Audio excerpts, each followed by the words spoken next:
Hi Leute, seid ihr auf der Suche nach hochwertigen Sportkopfhörern? Dann bleibt dran, denn wir schauen uns jetzt die Bose Soundsport genauer an. Das sind die Themen, die euch erwarten. Wir starten jetzt mit dem Unboxing.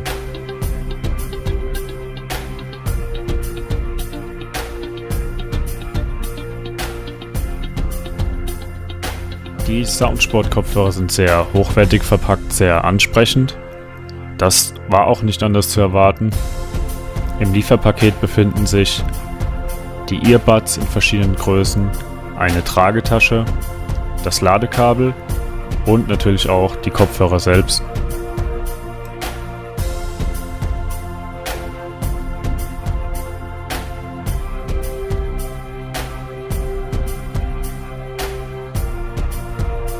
Bevor wir die Kopfhörer wiegen, schauen wir uns erst an, ob die Waage auch funktioniert. Ja, das passt. Die Soundsport kommen auf ein Gewicht von 23,1 Gramm, was für In-Ear-Kopfhörer schon relativ hoch ist.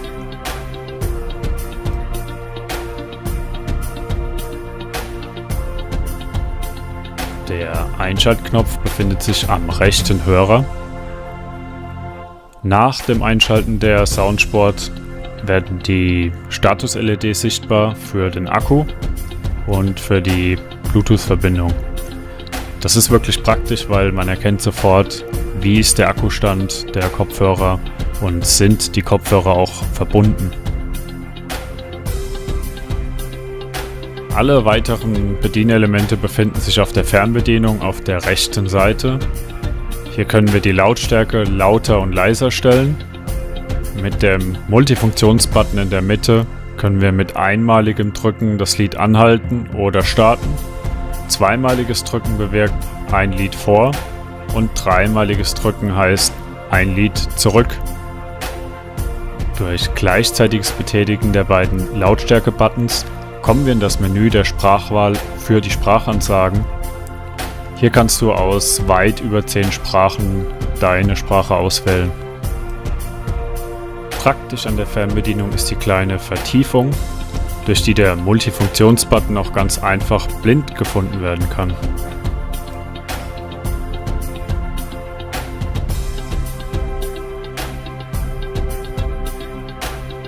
Die Verbindung kann entweder über Bluetooth oder NFC aufgebaut werden.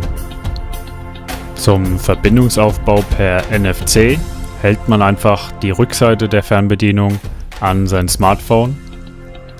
Das klappt sehr gut und geht wirklich sehr schnell.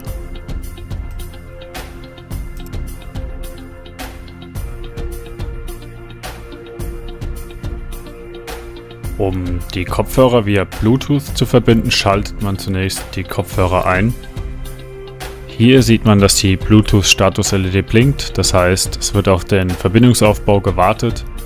Sobald wir den Verbindungsaufbau bestätigen, steht die Verbindung auch schon. Das geht also relativ schnell und einfach. Der Ladezustand der Akkus wird bei jedem Start der Kopfhörer automatisch in Prozentwerten angesagt. Die Status-LED zeigt außerdem, ob der Akku demnächst geladen werden müsste. Zum Laden der Kopfhörer schließt man das mitgelieferte Kabel direkt am rechten Hörer an. Schauen wir doch mal, wie lange die Bose Soundsport brauchen, bis der Akku geladen ist. Wie hier im Bild zu sehen ist, blinkt die Status-LED in der Farbe Orange, solange der Akku geladen wird. Sobald der Akku geladen ist, geht die Status-LED aus, was in diesem Fall 1 Stunde und 47 Minuten gedauert hat. Als nächstes testen wir die Laufzeit der Akkus. Hierfür stellen wir die Wiedergabelautstärke der Bose Soundsport auf 94 dB ein, das bei 300 Hertz. Anschließend lassen wir ein Testlied so lange in der Schleife laufen, bis die Akkus der Soundsport leer sind. Nach 5 Stunden und 51 Minuten beginnt die Status-LED des Akkus rot zu blinken und nach 5 Stunden und 59 Minuten ist der Akku schließlich leer. Sportkopfhörer testet man am besten beim Sport.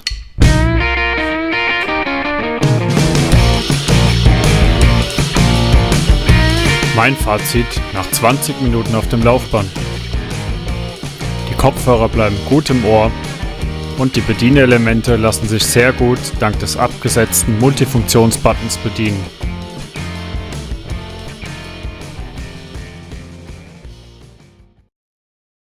Um den Sound wirklich objektiv beurteilen zu können, führen wir ein paar Messungen durch. Mit In-Ear-Kopfhörern ist das nicht ganz so einfach. Hier muss man darauf achten, dass der Gehörgang nicht verschlossen wird von den Earbuds.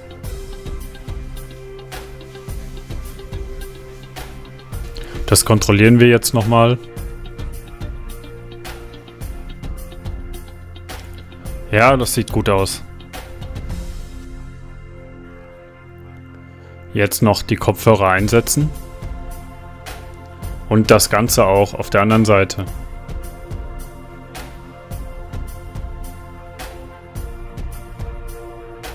Als nächstes folgt die Kalibrierung der Lautstärke.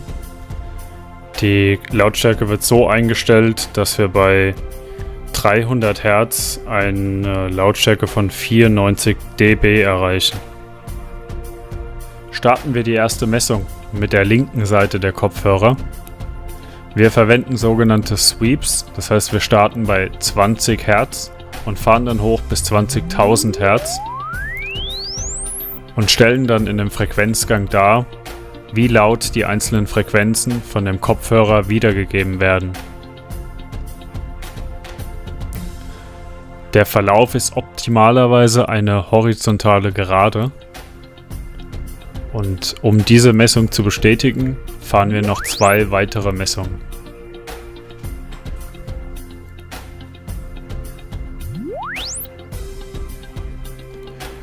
Die Messungen liegen sehr gut übereinander, also gehen wir über zur rechten Seite der Kopfhörer und fahren auch hier 3 Sweeps.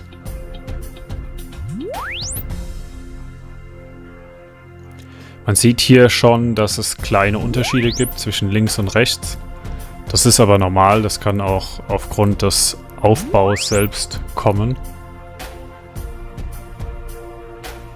Und auch diese 3 Wiederholmessungen liegen sehr gut aufeinander. Die Messung sagt, dass wir im Bassbereich, das heißt bei tiefen Frequenzen, eine leicht erhöhte Lautstärke haben. Im mittleren Frequenzbereich scheint die Lautstärke etwas abzufallen und bei hohen Frequenzen wieder etwas zuzunehmen. Auffällig ist dieser Peak hier bei ca. 12 kHz. Im Großen und Ganzen ist dieser aufgezeichnete Frequenzgang doch recht gleichbleibend, was für die Kopfhörer spricht.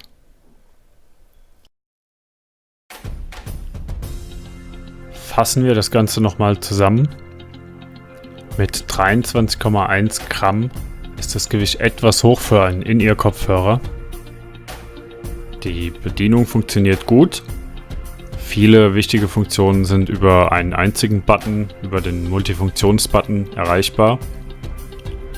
Mit zweimaligen Drücken schaltet man ein Lied vor, dreimaliges Drücken ein Lied zurück. Das führt allerdings auch dazu, dass man sich nicht eben mal schnell durch eine Playlist klicken kann. Der Verbindungsaufbau kann per NFC und per Bluetooth erfolgen. Beides funktioniert sehr gut und auch sehr schnell. Der Akku ist innerhalb von 1 Stunde und 47 Minuten geladen. Das ist weniger als die vom Hersteller angegebenen 2 Stunden. Die Akkulaufzeit betrug bei 94 Dezibel rund 6 Stunden. Das ist genau wie vom Hersteller angegeben und für einen In-Ear-Kopfhörer auch in Ordnung. Beim Sport fallen die Bose Soundsport nicht aus dem Ohr heraus und die Bedienelemente sind auch einfach zu finden und zu bedienen. Der Sound ist sehr ausgewogen und die Käufer sind durchweg zufrieden damit. Wenn du Fragen oder Anmerkungen zum Video hast, nutze die Kommentarfunktion. Diesen Beitrag findest du auch unter www.bluetooth-kopfhörer-vergleich.com. Danke fürs Zuschauen Bis zum nächsten Mal.